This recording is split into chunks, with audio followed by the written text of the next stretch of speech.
Good afternoon and a warm welcome to all of you. Firstly, thank you very much for sparing your Sunday afternoon and attending this talk. I hope we make it worth your time. To begin with, I would like to give a short introduction about Big at Heart. Big at Heart was established in July 2020 by a few of us friends. And thankfully, we've been able to do some work in this past one year now. We've taken up a few things such as volunteering, donation drives, both in cash and kind. We've done for migrant workers and other needy sections of Singapore. We've had collaborations across organizations, right from schools to organizations working with migrant workers, needy families, and volunteer centers who need support in Singapore. And what we've also been doing, I would say started recently. One is a CPR AED sessions, which I'm sure a few of you have attended with us. And this all about Women Talk series. So we've had one talk earlier by Dr. Anita Kare, which was about gynecological issues faced by women. And this is our second talk today. So welcome again, everybody once more. So why this all about Women Talk series? Well, we as I would say, Big at Heart is an organization where we would encourage people to help others in any form. But to help others, you need to first help yourself. So we've all heard this in airplanes, which I'm sure is a bit dimmed in memory now. Wear your own oxygen mask before helping others. I'm sure you're a bit relieved to hear this because we are waiting to hear this and travel once again. But that's the whole idea, that if you're not well in your in physically and in your mind, then you cannot help somebody else. So we are trying to look at topics through which we can help this well-being of women. So like I said, the first was about gynecological issues. Today it's about financial sharing. Our next topic, which we have planned for 14 November, is going to be about mental wellness for women. We'll soon start registration for that. And the things that we have in mind eventually is about toxicity of social media and responsible netizenship. We hope to get teenagers involved in this as well, and fitness as a path to happier life for women. So if there are any other topics which you all feel are relevant, please do ping us, write into us. We'll be happy to get them on board as well. So coming to today's talk, this topic is close to my heart. And it came to my mind when there were a couple of deaths that we heard of in, I won't say close friends, but acquaintances. Somebody lost her husband suddenly. And then it was said that, oh, she didn't know how to take care of her financial affairs, right from the point where she didn't even know where the finances were kept, what was she supposed to do. In fact, some friends, I heard that some friends took leave to actually sort this thing out. So I hope that none of us have to go through this issue. And somebody like me, and why I say somebody like me, because I come from a pretty, an educated family where there is no difference between a girl and a boy. The family I'm married to also, it's of the same kind, but still there is some kind of division. We work in silos that, okay, these things the man will take care of, and these certain things the woman will take care of. And even if you said that, look at it, you don't look at it. But that has to stop and that has to change. So that is why this topic today. We would like to begin with a video. This was shared pretty, I would say, commonly, especially during Women's Day time. I don't know how many of you have seen this, but that video really touches. So we would like to begin this talk with this video. So just give me a minute. I will share the video and then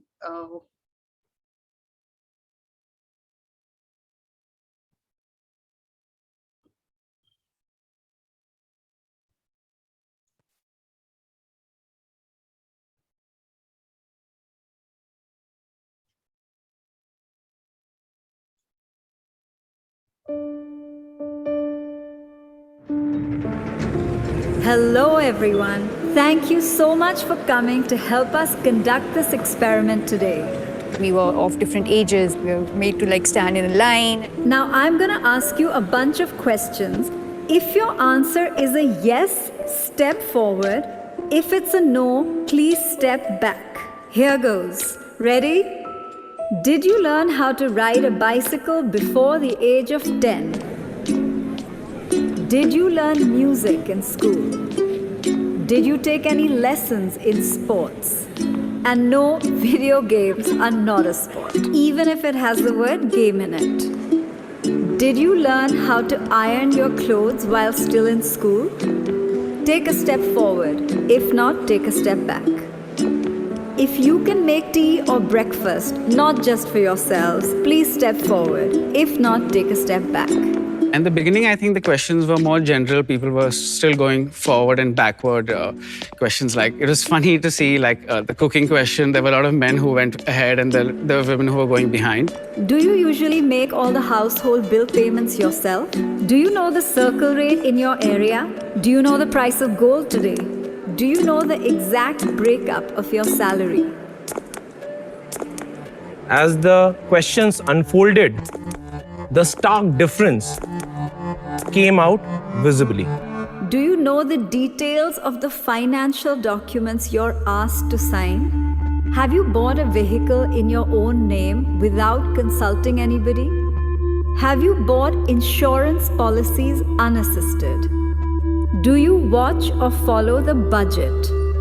Like you think you're doing okay, but then you're like, okay, these are kind of important things that I don't look at. Do you manage your own finances and earnings unassisted? Do you know how to invest in mutual funds? Do you know the difference between a mutual fund and an SIP? Do you make the investments for your family members or your spouse? Do you file your own income tax return? Now, everyone who's in front, could you please turn around and look behind you? Initially, when you guys started moving, there wasn't such a big gap. My question is, when did this gap start to occur? The minute the questions became about managing money, the gap between men and women became very clear and evident. Women handling certain responsibilities regarding their own life, which were always passed on to someone else in the family or the men. There was a slight unfairness I realized at that time. But at that point, it seemed normal. I was upset.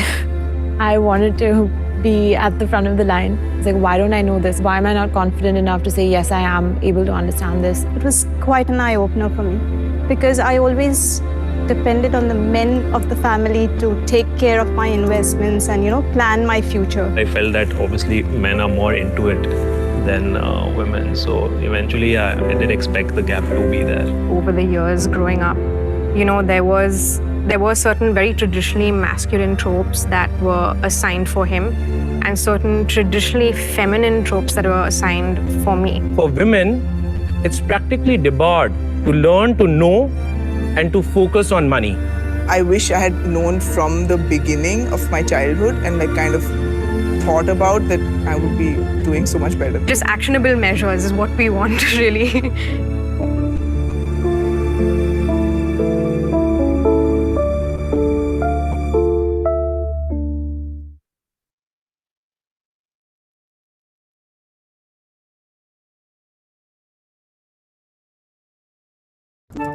Grammarly does more than catch errors. With Grammarly, you can find really good, no, perfect words that make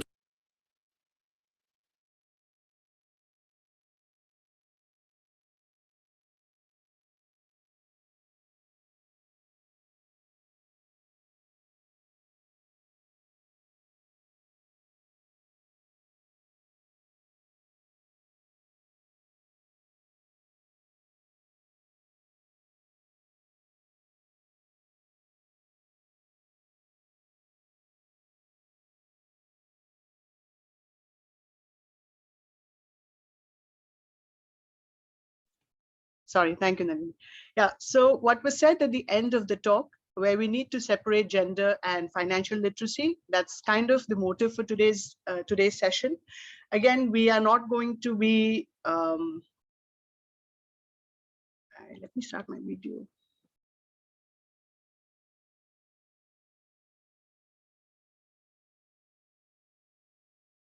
So we are not going to kind of make it savvy that, oh, these are the investment decisions that we are going to make and stuff like that.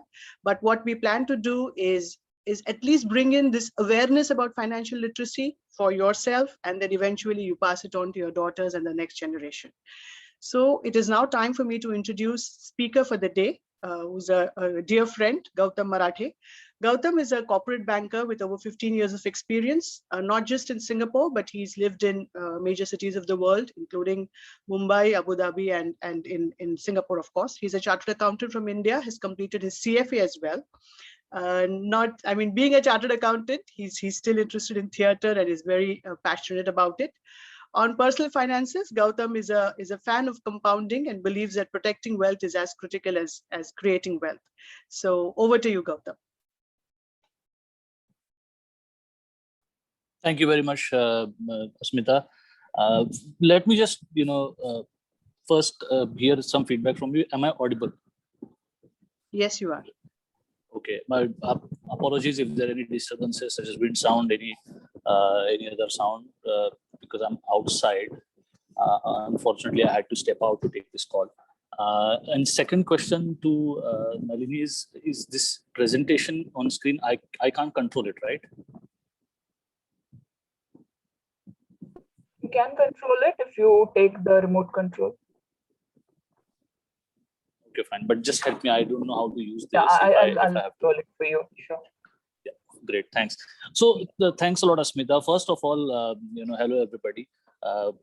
First thing I would like to say is I'm not an expert on personal finances. So I'm not here today to advise on personal finance. My word is not the gospel. Okay. Depending on the complexities of your finances and your requirements, it is always advisable to take help of professionals.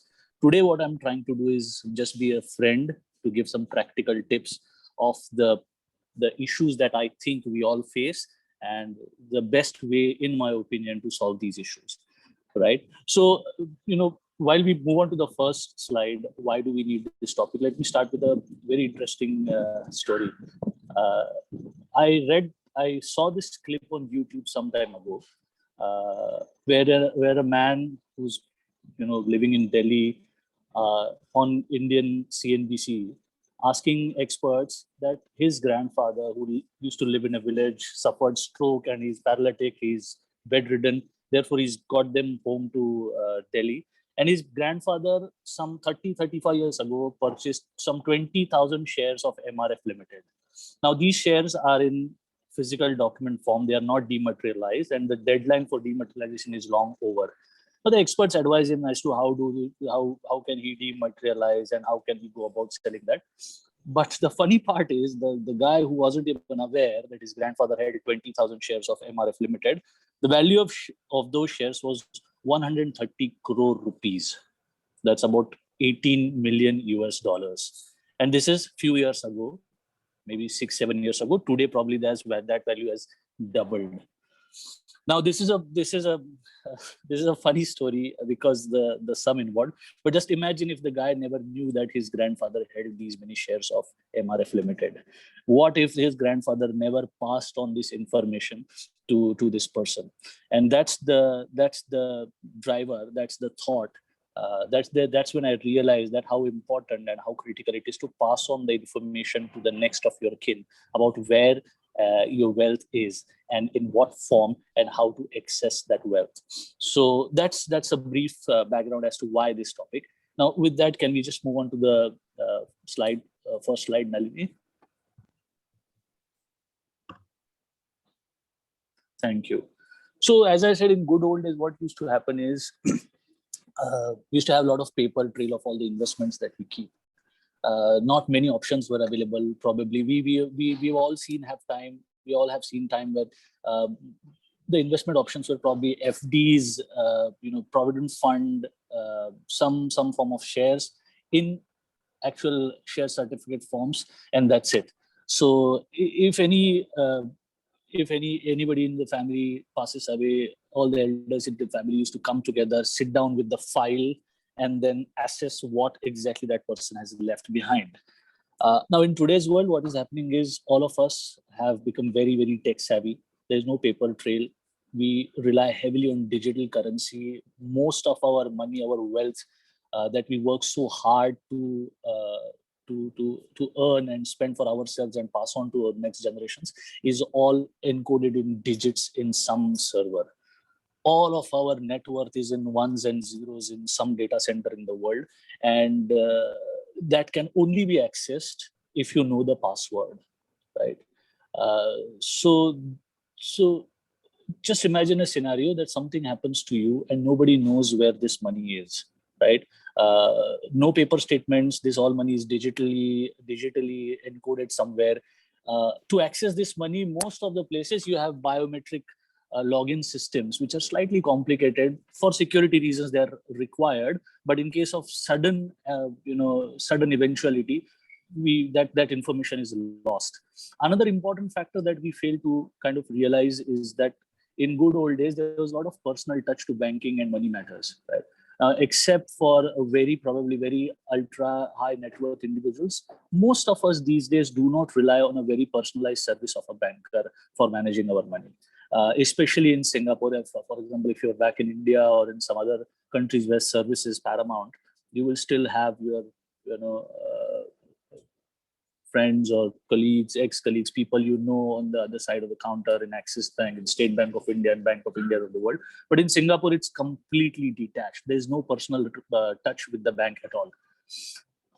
And the last point that actually complicates this issue is the investment options available at our disposal. None of us, and it's a very good thing to do, that none of us are significantly exposed to any one class of investments. We all try to diversify our investments as much as possible across asset classes, across currencies, across geographies. And therefore, we tend to have a number of broking accounts, a number of mutual fund investments in different countries, a number of bank accounts. With us, all of us on this call who are immigrants or expats, this issue is actually multiplied because a sizable a part of our net worth, either inherited or earned, is probably parked in our home country, because that's how typically most of us start to do their money management. And therefore, in our cases, especially, the risk of loss of information is very, very real, right? And some of the audience today, if they are very, very young, probably they are extremely dependent on the digital world, and therefore probably they have never seen how the paper trail of investment is kept, right? And therefore we are here today to discuss this particular topic. Can we go to the next slide, Nalini? Right. So how should we do that? It's not very difficult, actually. It's not important that we necessarily have to keep all this information in files, in documents. Most of the times what we have is monthly bank statements or monthly income statements. We can just create separate files. Now here onwards, what I'm going to do is I'm just going to kind of dip into my personal experience, some personal discipline that I follow, which is probably not necessarily the best advice, as I mentioned earlier, for your particular case. But I think these are some practical tips that will be helpful for all of us. Create separate files for separate investment categories, so that as much as possible, this paper trail is maintained. Now, I understand with the kind of the number of statements coming in, it is not always possible to keep a chronological and proper paper trail. But some things should be just the top of the critical paper trail requirements, which is your tax returns in every country where you file tax in, because these are the things that can come to bite your dependents in a very, very big and bad way, right? As they say in these cases, in tax matters and in legal matters, bad news comes in good times, right? So you don't want your next of kin to face that. So therefore, tax files always have to be updated in every country. And the second is insurance file, because that's necessarily, by the nature of the product, is a product that you support, that you rely on support in bad times. Therefore, these two documents, keeping investment paper trail, is like extremely important. Rest of the documents is important, but if you misplace them, there is always a place where you can go and look for these documents. Then the second point I actually follow is simplify your financial affairs. By that, I do not mean, and I personally don't believe it, and don't advise any of my friends to not diversify. That does not mean do not diversify your investments. That does not mean go for basic minimum, just pack all your net worth in cash and bury it somewhere. No, I don't mean that. What I mean is, let's say if you have multiple trading accounts and if you have multiple mutual funds for diversification, in every country where we need access to cash, all these investments, when liquidated, actually will go into a particular bank account, right? So that's what I mean. Minimize this base accounts that you have, so that your family in any case have to do a lot of work in case of any eventuality, but at least they'll know when that work is complete which account that money is going to land in, right? We all have faced these situations where for some extra interest, some access benefits, we tend to get more and more credit cards, debit cards, new account, attractive point accounts, etc. But it's just not worth it. The kind of benefit that we get in long term, it's just not worth it. And incidentally, I was reading when I was preparing for this talk, I was reading somewhere that December 2020, the total amount of money that's reported in Indian banking system that's unaccounted, as in there's nobody coming forward to claim that money, is 1.5 lakh crores. For those of you who are comfortable, well, it's just too big a number to translate into dollars right now at the on the fly. But 1.5 lakh crores is huge amount of money. And all this money, we don't want any of our single cent to land in this pile. And the last important point on this particular slide is family should have access to emergency funds. All this information, all this money trail that we are establishing, to access that money is going to take a lot of time, as we will discuss in some other in next slides. There are a lot of legalities involved in there that will secure our family's long-term future, but their immediate liquidity requirements are really a must. Therefore, there has to be an emergency fund to which family needs to have access. It is not good enough that the emergency funds are kept in a saving account and the card is with you and your spouse does not know password of that card, or that is in a joint account where your spouse cannot operate net banking. That is just a sad situation to be in. Luckily for us in Singapore, we do not follow a form of law where the assets are automatically frozen for the spouse. There could be some legalities. I'm not really sure of what the legalities are. Legal advice is a must here. In anecdotally, I can say is that when I was living in Abu Dhabi, there were instances that I have heard of and I've seen because of Sharia law in Abu Dhabi. The moment the income earner or the account holder passes away, his funds are frozen, despite the wife having the debit card and having the passcode to access the funds using the debit card or ATM card. She cannot access it unless the next of kin male relative arrives in UAE. So I've seen families struggling to gather funds even for the last riots. Therefore, it is extremely critical to have the emergency funds. Yeah, next slide, Nalini, please. And now, therefore, these are some basic ground rules, and then there are some things that need to be done for the long term and proper transfer of wealth, so that your legal hassles for your next of kin is avoided. These includes will. There are some very simple systems and simple processes available, at least in Singapore, where you can create legally enforceable will. Again, some proper commercial professional advice is advised in these matters. Not some practical tips from friend, but making will is extremely important in our wherever we belong to, wherever our net worth is situated, and wherever our bank accounts are going to be in when the money lands back into those accounts. That's one. Maybe in question answers, we will have some more insights from our other friends who are on the call today on these aspects. Yeah, can we move on to next slide, please? again, this carrying forward from the previous slide, in addition to having wills, adding nominations to all accounts are important. Here are some practical tips that some of our friends have faced for investments in CPF. Actually, I didn't know this till I saw this slide and this tip from a friend, that a default the CPF nomination should be cash or check. Please do not change it, because otherwise it gets deposited into CPF account of the nominee, and then we all know, right, it's not easily accessible for a very long time. I don't know if any of any members of the audience today are Muslims, but if you're a Muslim, then there is some additional technicality for your CPF savings that need to be taken care of. Yes, Nalini, can we go to the next slide, please?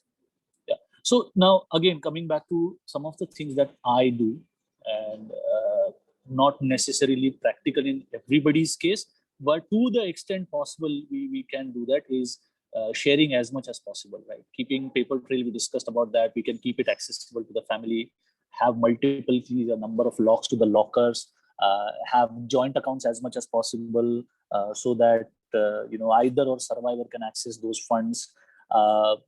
Be open in all money matters with your immediate family members, your spouse, as much as possible with your kids.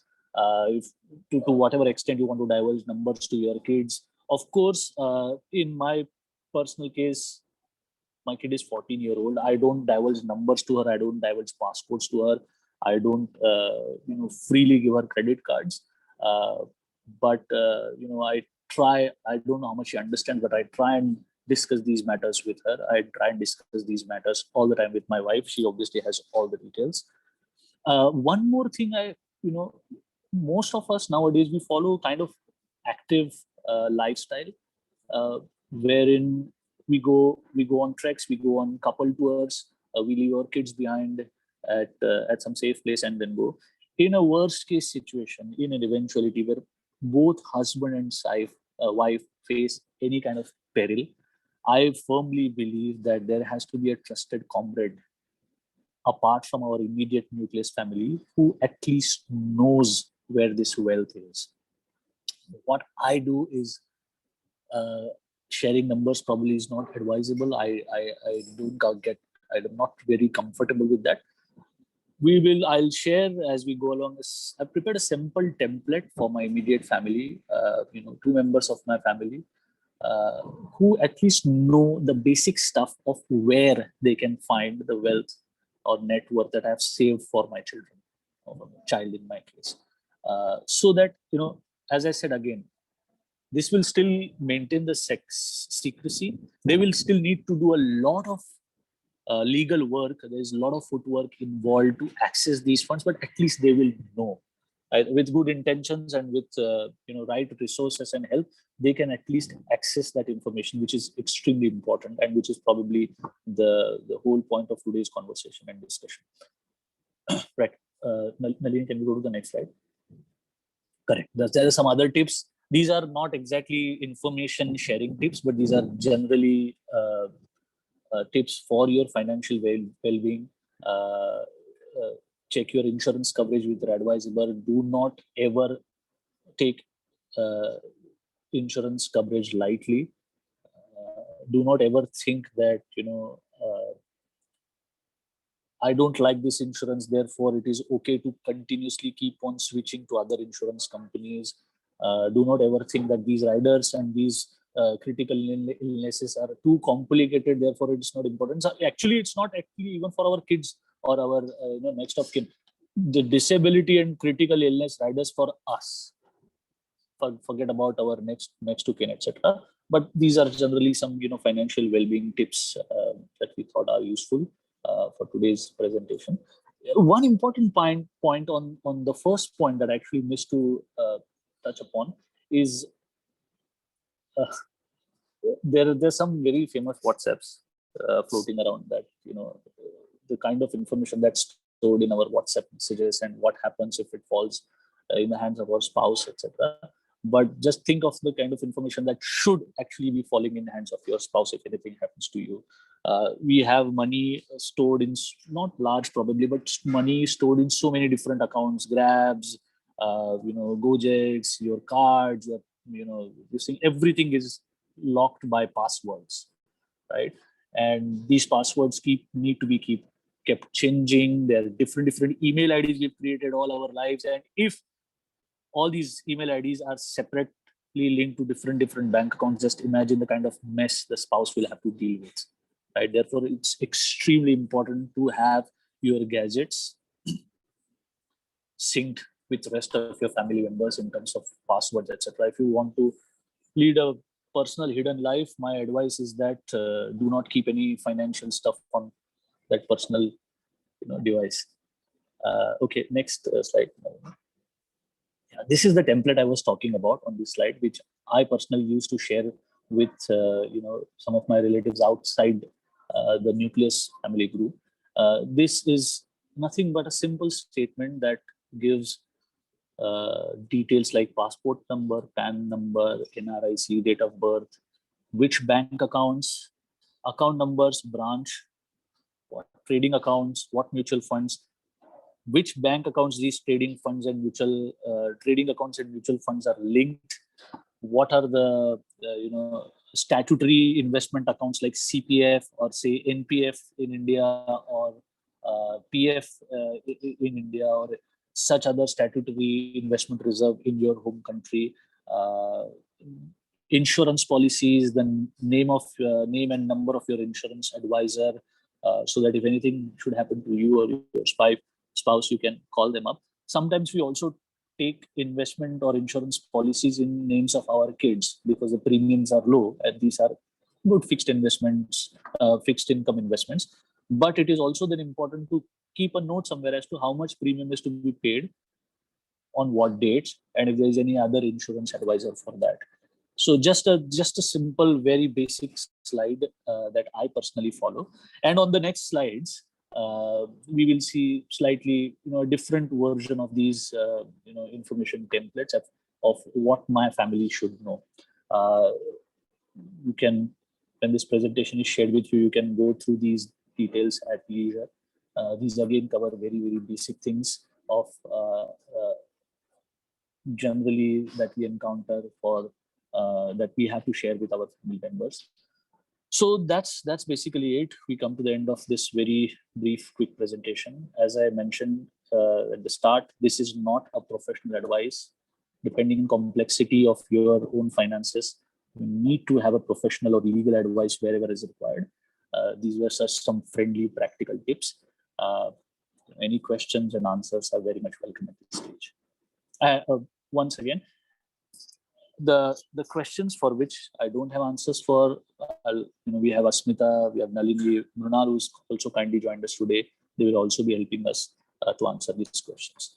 So thank you very much, and all questions are welcome. Thank you, Gautam. Okay, before we move on to the Q&A, there are some more tips. Again, these are non-financial tips, if I may say so. So these are related to your medical. Basically, go in for health check post 40, keep reports in place, ensure yourself early before all these diabetes and blood pressures of the world set in, because later it gets more and more difficult to get yourself insured. Do a basic CPR and A&D course. Keep all your emergency numbers handy. Carry your phone with you even when you go exercising. God forbid, you never know what will go wrong where. So at least your family can be contacted. Have your own net banking passwords, have access to your own Pay Now, because I've seen so many of my girlfriends say, oh, you sent to my husband's number. Let it not be that. Please have your own access, to your own Pay Now account. That's just one step further toward independence. So do that. Again, just touching upon social media, because we follow a lot of social media ourselves. We have a lot of accounts. So also keep a legacy for that. You need to, again, keep those passwords and all shared. Nalini, the next slide, please. There are some reference links which we will share with you after the presentation. Again, we have not used these, but these are just for your reference, and you may want to do your own research before you go in for any of these services.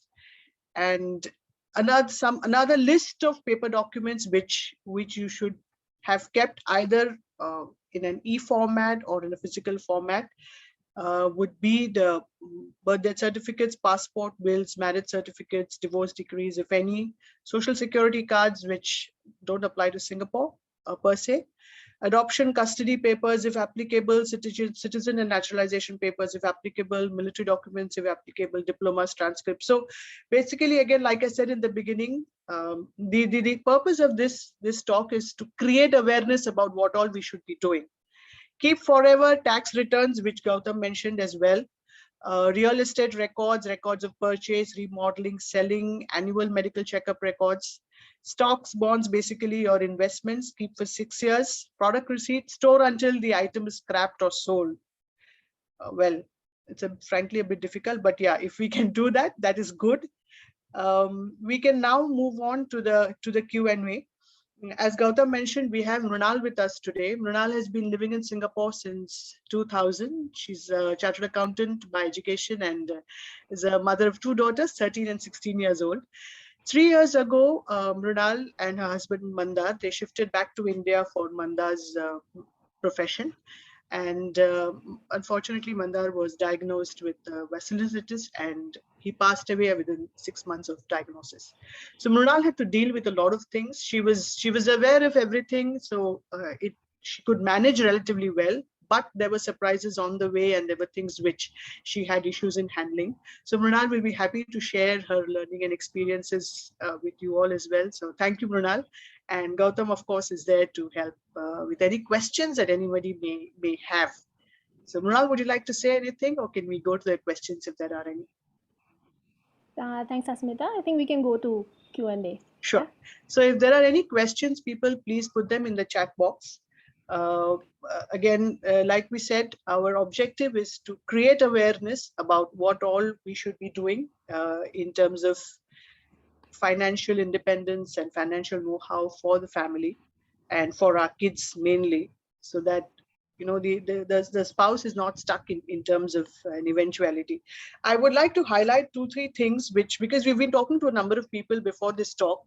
So one thing which was highlighted to me yesterday was this thing about mortgage protection insurance. Again, this has been covered in the topic, but just want to talk about a bit about it more, that in case that is not in place, you still need to continue paying for the EMI for the property that you may have purchased. And if the spouse is not working, or if the income is not enough, then it is an issue. But if you have mortgage protection insurance, then the loan is taken care of. So that's important. Joint accounts being operated as either or survivor is again a very important thing. And in terms of gadget passwords and all, especially in Singapore nowadays, we have everything on our SingPass, and our SingPass is in our gadget. Most of us use the app now. So it becomes relevant in that sense as well. So these 2-3 things, I guess we all should keep in mind. Yeah. And if not question and answers, if there is anything else, if anybody else would like to share, because I know there are many friends here who have a similar experience. Alini, can we stop the slide share and just start the videos? Yeah. So if there's anybody else who would like to share anything, or if not asked, we're more than happy. So anybody has?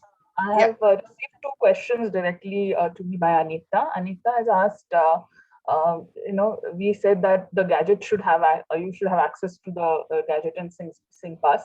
So she's asked that, will it cause any legal problems that you have the access to SingPass and banking apps of the partner? If anyone from the audience has an answer to this, just raise your hands. I'll unmute you. So in my opinion, SingPass, I don't think so.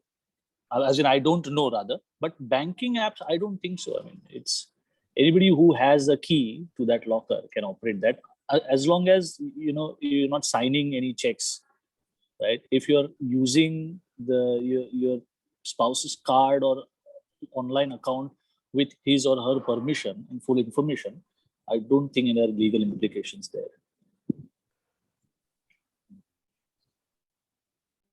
She's also asked another question that what is the best way of making sure that the kids can access our bank accounts in case of emergency?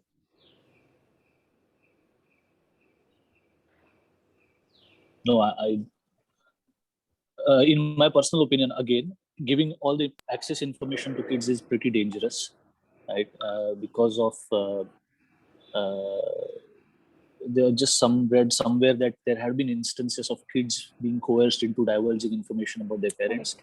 It's also possible that, because of so much online exposure, kids are more susceptible to new kinds of fraud that we are not aware of. So I don't think there is any sure shot way. At least I can't think of. I have thought about it in the past. I can't come up with any answer of what's the sure shot way of making sure that your kids get access to your wealth easily, except for the emergency funds that you're probably storing. That is something that you can share that information with your kids, so that in a worst case situation, if your kids are unable to handle that money smartly, the loss is restricted. Can I chip in here? Of course. So instead of directly giving information to the kids, as Gautam mentioned, you can have another person who is not in your small family, but maybe your brother or sister or your parents, whoever you are comfortable with. You can share your wealth information with them, or your lawyer for that matter, who will handle the wealth for the kids until they are of an age where they can handle on their own. So that is doable, and I have done it. So yeah. There hasn't been any emergency so far, but how I do it is I have a separate credit card, and which has a very tight budget, which I have installed on my son's phone as his, so he can tap, but the limit is extremely small.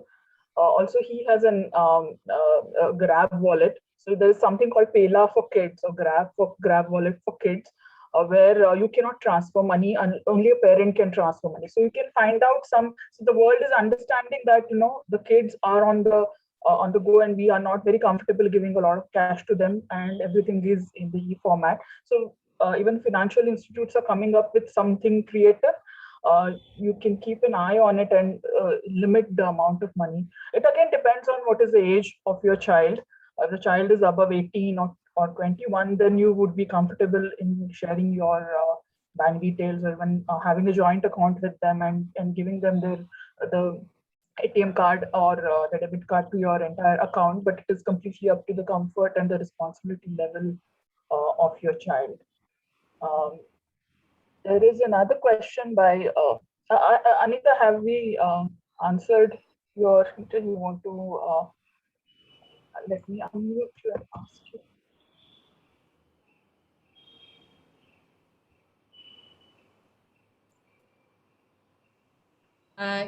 Hi Nalini, thanks Gautam. Yeah, that's exactly what I wanted to know. So basically there is no easy answer, and yeah, I also have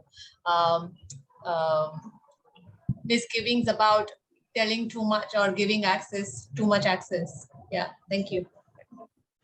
Also, what Gautam mentioned, that there shouldn't be a problem of accessing the bank accounts and withdrawing a little bit of money, but signing checks is an issue, especially if you're doing any business, it's a business check, or even personal checks. So any deceased, even if they have signed the check when they were alive, the checks cannot be used. It's a semi-criminal offense, and the entire bank account can be frozen in that case. So this has happened with a friend of my brother, and unfortunately, over the grief that you have to go through, if you have to go through these issues as well, it really becomes difficult. Girish has asked a question that regarding wills, how technical it should be, and how many layers of processes are required for this. I doubt if any of the faces that you see here have done wills, so you're all guilty and in the same boat as you. But if any of you in the audience, you are been there, done that, or are an expert at this, just let me know. I'll unmute you. Mandar, are you here? Mandar Padwe?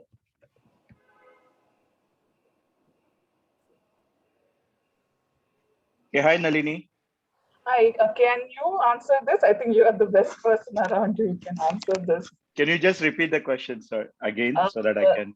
regarding wills, how technical should the will is it necessary to be, and how many layers of process are there? Generally, can you explain a little bit about wills? How Sure. Sure. Actually, will writing is very simple. Okay. Actually, you just need a paper and you can write what you want to give once you pass this will, to whom it needs to be given. This is simple, but I think the challenge comes in when somebody challenges your will. So the simple answer to this is you should go to a professional will writer, okay, who will give you all the details, as you have shared in that simply wills is definitely a way to go, okay, where all the details of your family and executor can be written there. Very important thing is will is not necessarily to be done by a lawyer. You don't need a lawyer actually to write a will. This is a myth. Second very important thing is in a will, there is no mention of assets or anything. It's a separate document. Okay. So will only will state once you're not in this world, who the wealth is to be shared with and who will be your executor. If that executor is not alive or not present, there's a second layer of executors to be there. So there are almost like 2 to 3 layers wherein a will writer will guide you to put in the names of the executor. It is a general practice to have a will. Let's say, for example, we have an audience where the assets can be in India or especially India, Singapore, or any other countries. It is always advisable to have a local will, okay, for the local assets. It becomes easy for you to, let's say, if you have I have assets in India, have a India will. If you have assets in Singapore, have a Singapore will.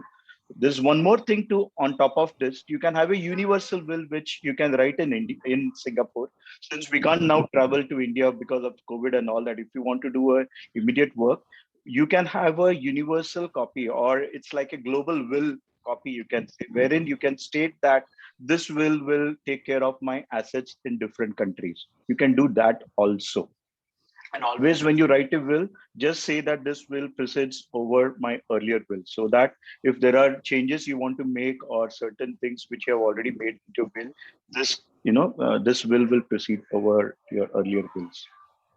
Make sense? Yeah. I have a message from Anita that she has done a will, and Anita, do you want to share your experience or how you went about doing it?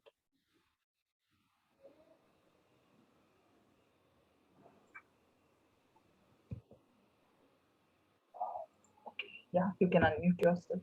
Yeah, hi. Okay.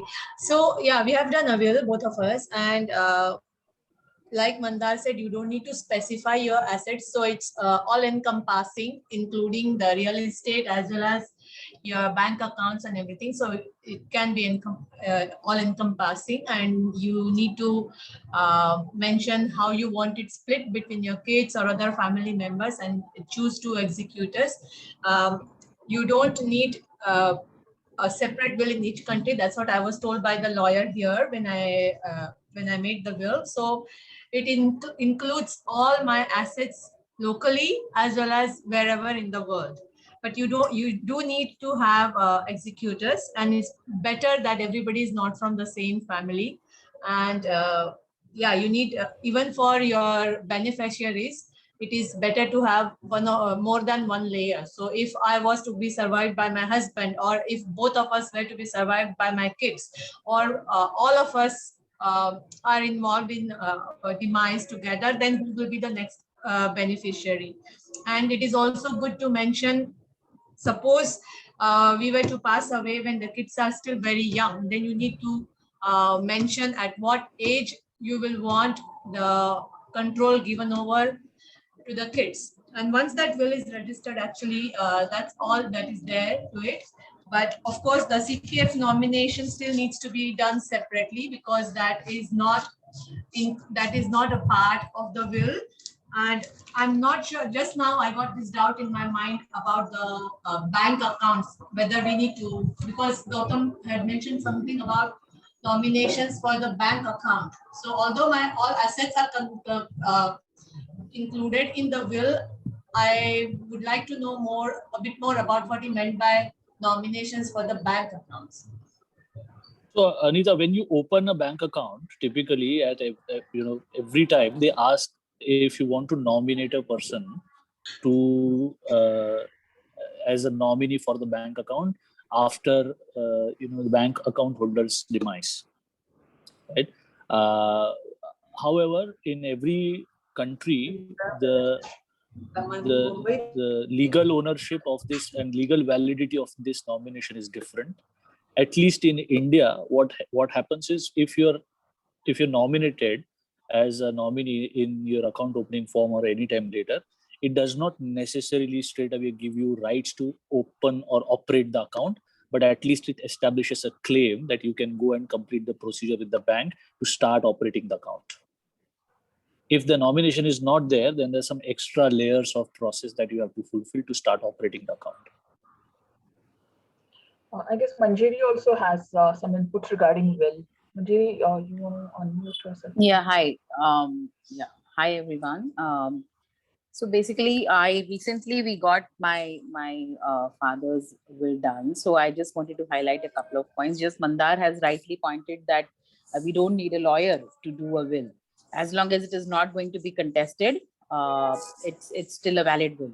So just one point, my CA friend, my India CA friend just highlighted that I get a video done of it while we are, because my father is physically, unwell. So they want to make sure, I mean, it could be an evidence of him being in proper mental state. So he highlighted that I get a video of the process, when he's not able to sign. So we took his thumb impressions. So he asked us to make a video of it, along with two witnesses who are friends, who are outside the family as such. So that's a very valid, tip I thought it was. So I wanted to share it. And then there is one last clause he asked us to mention in the will, because me and my brother, we both stay abroad. We don't stay with my father. So what my friend has asked me to add is any further updation, any further changes in the will, I want to make sure that one of my children have to be present. One of my children has to be. So that's another point. So these two are very, very important points that are very helpful in making a will, especially when there is no lawyer and we don't need a lawyer. Yeah. So that's all I wanted to share. Thanks so much. Can I add one more point? Yes, sorry. Please. Gautam, can I add something? Mandar, please go ahead. Okay. There's one more important thing here is there is something called in Singapore, there's something called as LPA. LPA is lasting power of attorney. This is very, very, very important. So because will only get executed when the person dies. Okay, the will be considered because that is something when the person is left this world. But there are certain cases where we are seeing in the society where the person is not able to sign, the person is not able to take any decisions because of dementia or illnesses. And unfortunately, they have money in the bank and everything is there, but the family can't even spend that money for that person also. And that is where lasting power of attorney comes in place. This is something where you actually go and register this, wherein you say, if I am not in my senses, or if I get critically ill, or if I'm not well and all these things, I give an authority to my spouse or my kids, whoever that person is, okay, to take care of all my assets. And when I say assets, it is financial assets. Asset also means access to your bank, access to all your cash and liquid, every single thing. But mind you, very, very be careful when you nominate or write a name of this person. You need to be very careful. It has to be absolutely trusted person. This is one. Go ahead. I have a question here. Later I'll ask. Go ahead. Okay. And the second thing, especially with respect to CPF nomination, I will give you one more small tip here. Typically what happens is we put in our name of our spouse say 100%. Okay, so if I'm not there, all this money, let it go to my spouse. Okay, so many times we have also seen unfortunate incidences where there's a plane accident or accidents typically, and when the house, like the spouse and the person is no more. Okay, and if this condition is there, then that money actually goes back to the trust, to CPF, because there's nothing they can do about it. So it's always a good advice when, let's say, family of like a husband, wife, and one kid, always make sure to put in everyone's name. How you can do that? Say 99% is your spouse, 1% comes to the kid. So in the case of accident, or when the spouse and the, like, it's not there, automatically CPF knows that this 1% becomes 100%. So all the money goes to that person. If there is a family of 4, like 2 kids, make it 98-1-1. Okay, so the amount is shared between the 2 kids. So at least the name of the kid comes in, okay, into the CPF registry. Okay, definitely this is possible if the kid is major. That's the other challenge. Now, if it's a minor, you can't put in the name there. Yeah, that's what I had to add. Yeah, Mrinal. Yeah, so Mandar, you said that the LPA has to be given. So what if there is nobody else in Singapore to give? Like in immediate family is not there, and we would like to give somebody from India or US or wherever. Is it possible, or the LPA has to be given to a person who is currently in Singapore? The good answer is there is no restrictions for you to put in the LPA in name of, but it's a good practice to have the person available locally so that he can immediately take care of, and he can just come in and execute for you. So generally, even in case of a will, we generally say that try to have somebody locally. So for example, let's say your next executor, or whoever is the executor, let's say the person is in US, it practically takes 2 days for the person to come in. Okay, and sometimes it becomes very challenging. The situation demands immediate action. Another important thing is the will copy is the most important document, but in Singapore, the next process to get access to the financial assets is a grant of probate. And the grant of probate can take any time between 3 months to 6 months. That is the other, sometimes a challenge. So it's always important to have a liquid cash or certain emergency funds always accessible to the family. Very, very important. Many times the last rites also comes difficult. You can't even do the last rites because the family has no way to, have a emergency fund. There's nothing, no access are there. So very important to have always something in liquid cash or emergency. And someone at least close to your family should be aware of all these things. And that document helps. Sorry. The document helps, So as I said, when you make a will, the will not have any list of your assets. Your assets are separate file which you should maintain. You should have your bank account details, your CPF, assets, bank account, passwords. Passwords, yes, definitely, because most of our things, as Gautam initially said, it's all digital nowadays. Nowadays, you don't even get anything as a hard copy. So many times they don't even know that your husband or spouse has made some investments. So it is always to make a good list of Excel spreadsheet and update it periodically. Keep it in very safe, and at least 2 persons at least know where it is kept. They don't need to know what is your password and all that, but at least where it is kept so that you can have an access to it. Okay. Yeah. Sorry, I just wanted to highlight one point about LP and the will. I just wanted to mention that LPA and will are 2 separate things. And in case of the LPA, a lasting power of attorney is done necessarily when one has either dementia or Alzheimer's, or and they are not the bank and the other authorities very clearly mentioned that we will not take their signature, and thus the LPA comes into action. So the person who is nominated to do who is nominated or the beneficiary, it's not the beneficiary actually, but whoever has been given the right, is basically for running the everyday matters of the house. So if you want to go to a bank account, withdraw money for the person who has either Alzheimer's or dementia or any other illness which they are not able to move about, it is mainly for that purpose that the everyday activities are carried on. So it is very essential to have someone who is a local so that the person can attend to those matters. So it could be Absolutely. CPF, Thanks, Nidhi. That is absolutely right. Absolutely right. This is what it is.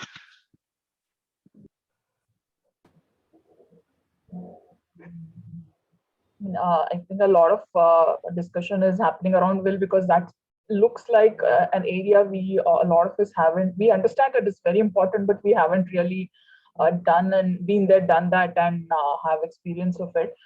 But even beyond will, nominations are quite critical, and the sharing of the information is quite critical. And discussing it with a lot of places we read experiences where families come together and do these discussions. Some do it on milestone anniversaries, at least between the spouses, and so depending on how ready you are to do these discussions, because they obviously come with a unacceptable, or we don't want to think about what will happen when we are not there. So if we are ready to look at that possibility in a sensitive manner, if kids are ready to look at, or spouses are ready to look at, then those discussions will be good discussions to have. And fingerprint, face IDs, having multiple setups, all this I think will become very handy. We're not always looking at demise of a partner, but we are also looking at, we are in COVID times, and people get admitted, or there are, a lot of us are entering the phase of life where some illnesses crop up, and it could happen that we are temporarily not able to look after our finances and have access or make decisions. So even in those cases, it comes handy. Yeah, Mrinali was saying something. Yeah, no, I wanted to say just that I remembered right now, any lawyers or wealth managers can correct me. I am not an advisor in this, yeah. But deed poll, because a lot of us change names.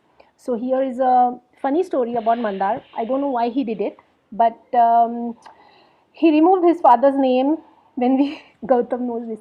So he removed his father's name when we took the citizenship, Singapore citizenship, from his name.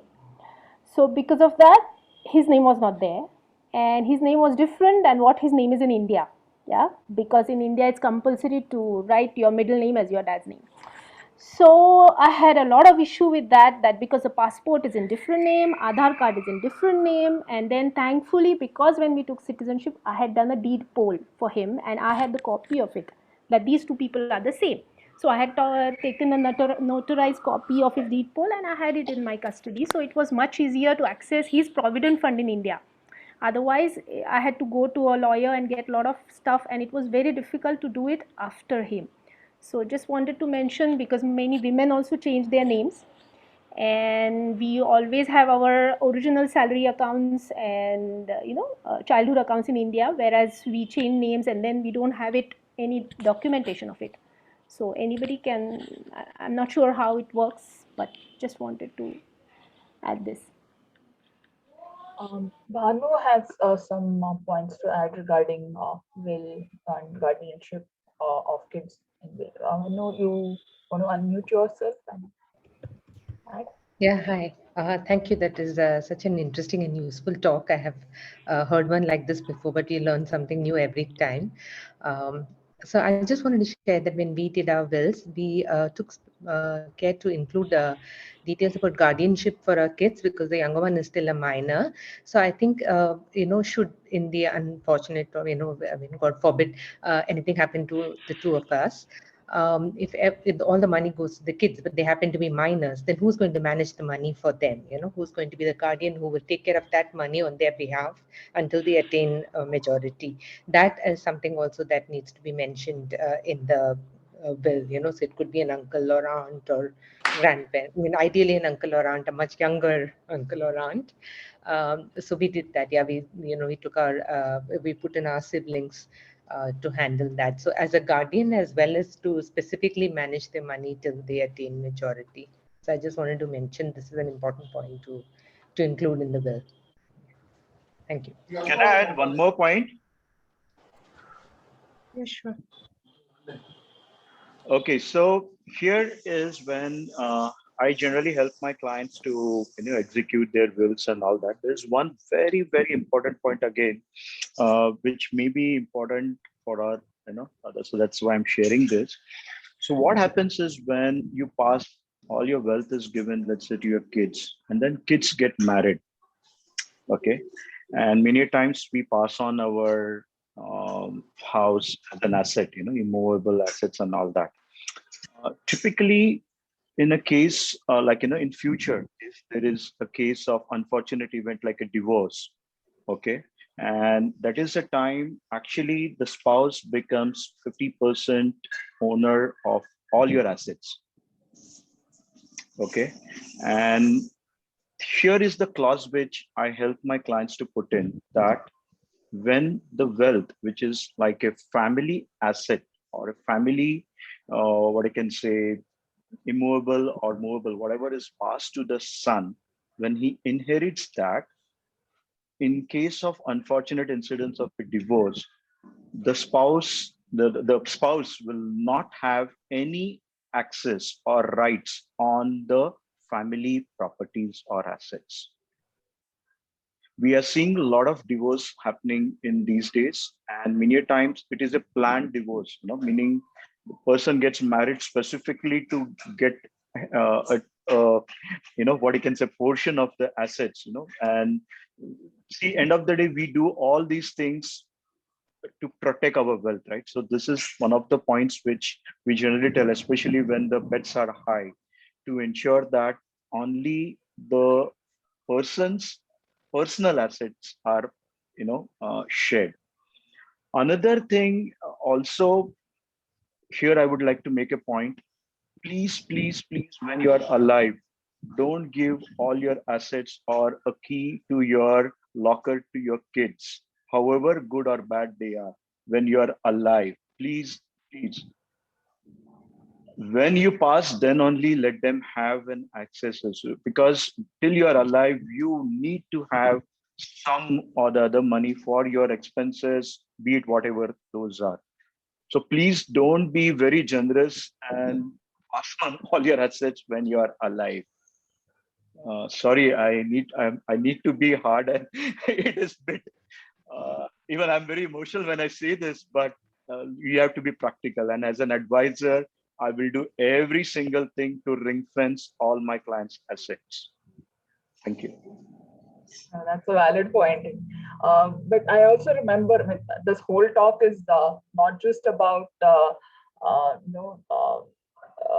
investor trying to share his or her details with the dependents of the family or the other members of the family, but it's also about the dependents taking interest and knowing these things proactively.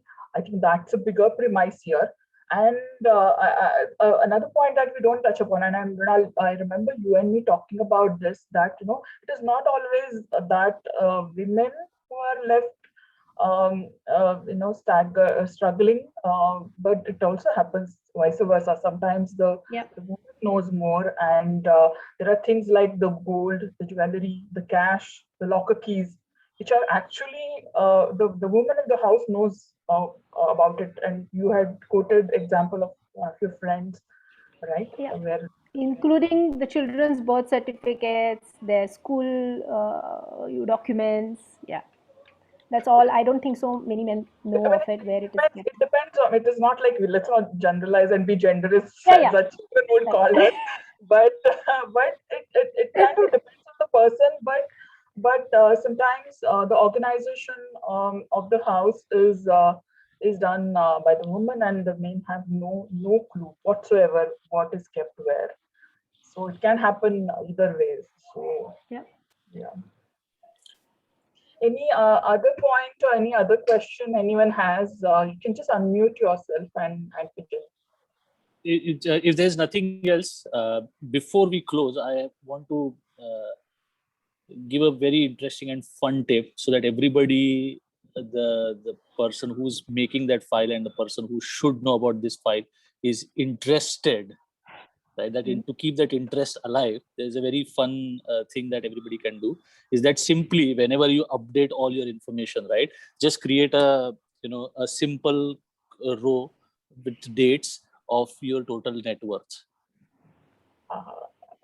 So it gives a very nice graphical pictorial presentation of how your money is moving, how your net worth is moving. And then after every 15 days, 1 month, 2 months, 3 months, 6 months, it looks nice if the markets are up. And if they're not up, you know where you're messing up. Right.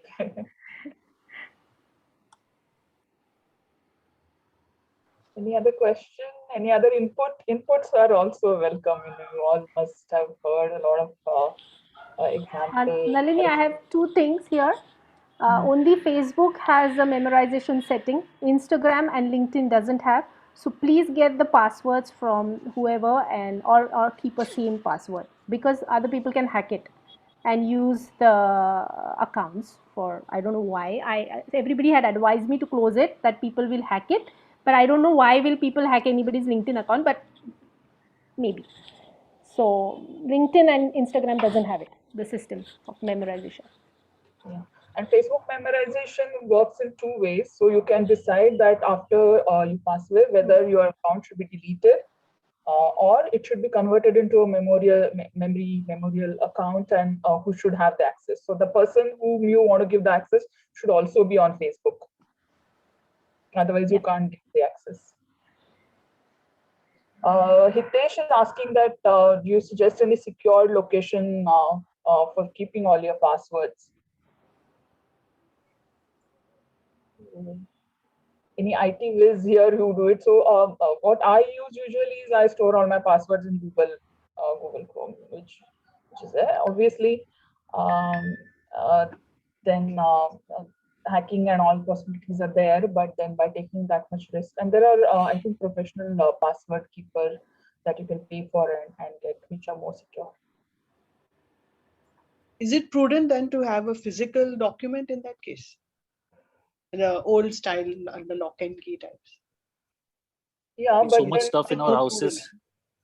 Just one simple, as Nalini has said, right? Just make it a bit difficult for whoever hacks it. Write it in Devanagari maybe, or some script that only you and your spouse can read. Right. Or you can, but see, if you write something down and if you change the password, it becomes difficult. You have to be very diligent to go and change it in your paper copy as well. Or Mrinal had suggested me yesterday this, that within your partner, you can have an understanding that your password will always be this type of password. So you can have some combinations that you always use, and you keep varying between them. So you're kind of aware that it might be a combination of these things. There's other way you can do in a manner where in a mix of all what we talked about. Okay, so let's say the password is Mandar123, for example. Okay, so you can actually just store as M asterisk or whatever, so that nobody knows. It's too generic to know, but yeah, you can guess. So you don't have a simple answer to it, but your spouse may know what that password can be. It's no right or wrong way, but yeah, to just make it better. and yeah, it's always good to keep in a physical form. That's the simplest way, but update it regularly, and so that it's not online available. We will also share some apps, some repositories, and some links. And there is a good amount of questions and queries that have come. So we will share some links with you later on regarding all this. There is actually an online version called Vault Box. It's actually approved by MAS in Singapore. So all your security features, encryption features are there. If you do have any valuable documents, it can actually be stored on that, but obviously it's a subscription document thing. I personally know lawyers using it for wills and trusts and everything. So it's VAULTBOX, Vault Box.